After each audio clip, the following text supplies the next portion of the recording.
Shalom Bapak Ibu dan Saudara sekalian yang terkasih. Selamat bertemu kembali pada minggu ketiga setelah Epifanias. Di tengah pergumulan hidup yang kita alami, tetaplah mengandalkan Tuhan dan memohon kemurahan-Nya agar kita dapat keluar dari kesulitan-kesulitan yang kita hadapi. Jangan pernah memutuskan hubungan dengan Tuhan. Tetaplah bersekutu dengannya melalui firman yang akan menguatkan sendi-sendi kehidupan kita. Di minggu ketiga setelah Epifanias ini, marilah mendengarkan apa yang dikatakan Tuhan kepada kita. Mari kita awali dengan berdoa. Terima kasih Tuhan atas kemurahan hati-Mu yang tidak berkesudahan. Belas kasihan-Mu menutupi dosa-dosa pelanggaran kami. Itulah yang akan kami dengarkan melalui firman-Mu ini. Oleh karena itu, pimpinlah hati dan pikiran kami, supaya mengerti akan firman ini. Roh Kuduslah yang menguasai kami dan berkuasalah firman ini dalam hidup kami. Sempurnakanlah doa kami ini ya Bapa, yang kami mohonkan hanya di dalam nama Yesus Kristus Juru Selamat kami. Amin. Bapak, Ibu, dan Saudara sekalian yang terkasih, di dalam epistel sebagaimana tertulis di Injil Markus pasal 1 ayat 14 sampai dengan ayat yang ke-20, Yesus berkata, "Waktunya telah genap, kerajaan Allah sudah dekat. Bertobatlah dan percaya kepada Injil." Itulah awal pelayanan Yesus Kristus, memberitakan Injil Allah kepada manusia. Seruan untuk bertobat dan percaya kepada Injil Allah dilanjutkan oleh Yesus dengan memilih dan memanggil murid-muridnya. Dengan kata lain, bertobat harus diikuti dengan langkah untuk mengikuti Yesus. Kemudian, kita akan melihat bagaimana kemurahan hati Allah bagi manusia yang melakukan dosa-dosa pelanggaran melalui evangelium pada minggu ketiga setelah Epifanias, sebagaimana tertulis di kitab Yunus pasal 3 ayat 1 sampai dengan ayat yang ke-10, dengan topik minggu, kemurahan Allah yang menyelamatkan. Marilah kita dengarkan bersama-sama. Saya akan membacakannya untuk kita. Judul perikop, pertobatan Niniwe. Datanglah firman Tuhan kepada Yunus untuk kedua kalinya, demikian. Bangunlah, pergilah ke Niniwe, kota yang besar itu. Sampaikanlah kepadanya seruan yang kufirmankan kepadamu. Bersiaplah Yunus, lalu pergi ke Niniwe sesuai dengan firman Allah. Niniwe adalah sebuah kota yang mengagumkan besarnya, 3 hari perjalanan luasnya. Mulailah Yunus masuk ke dalam kota itu sehari perjalanan jauhnya, lalu berseru, 40 hari lagi maka Niniwe akan ditunggang balik. Orang Niniwe percaya kepada Allah, lalu mereka mengumumkan puasa, dan mereka baik orang dewasa maupun anak-anak mengenakan kain kabung.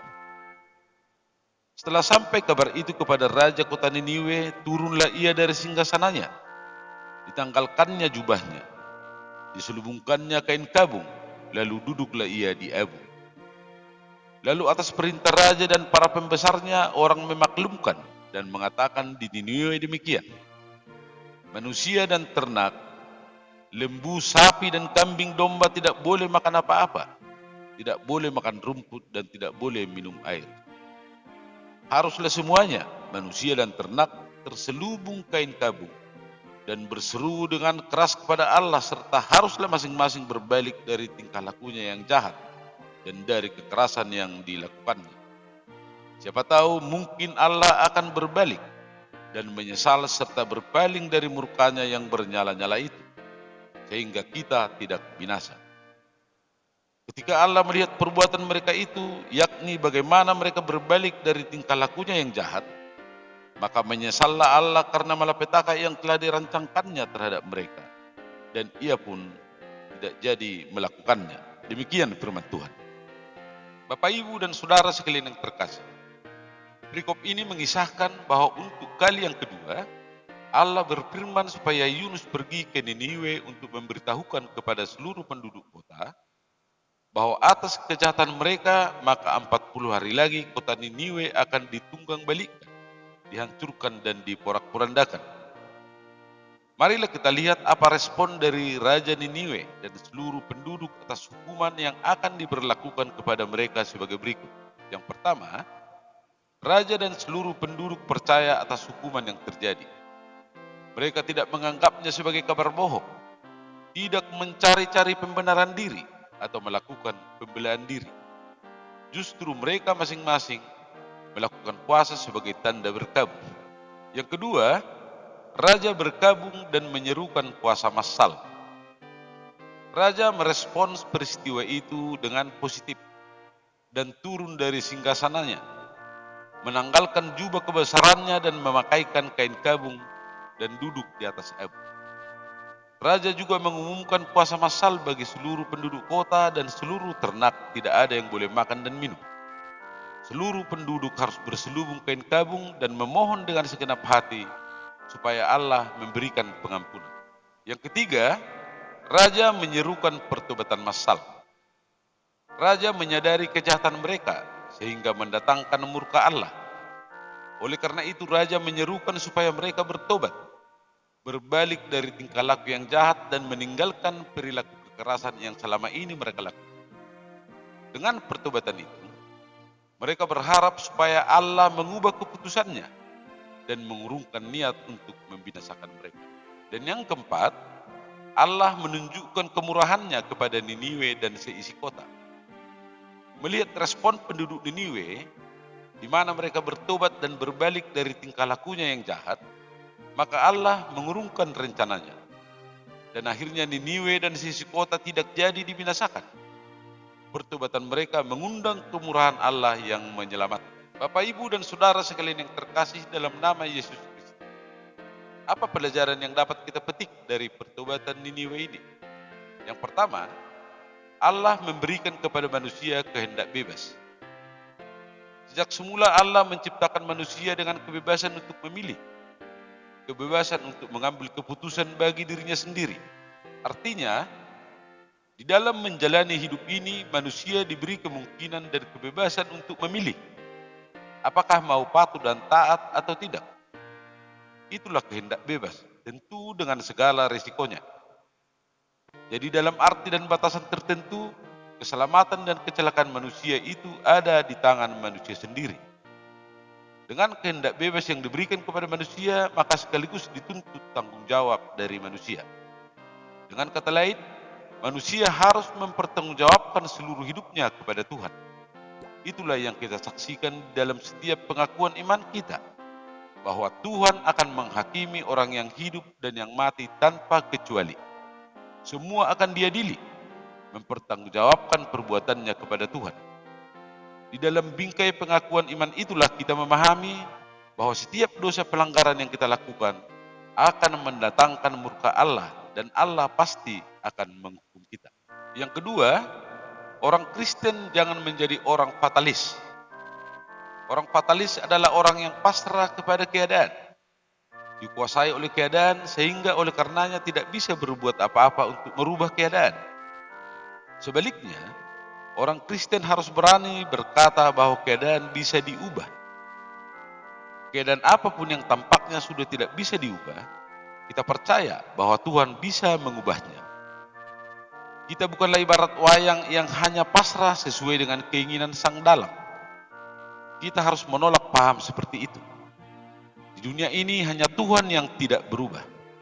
Selain itu bisa berubah dan bisa diubah. Dan dalam pengertian itulah kita meletakkan pengharapan kita kepada Tuhan. Dan yang ketiga, Tuhan juga dapat mengubah keputusannya. Apakah sesuatu yang telah ditentukan oleh Tuhan bisa berubah atau diubah? Sebagai orang Kristen, kita harus berani mengatakan, ya, semua hal yang ditentukan oleh Allah bisa diubah atau berubah kalau Tuhan menginginkannya. Memang tidak ada satu kuasa pun di dunia yang bisa mengubah keputusan Tuhan.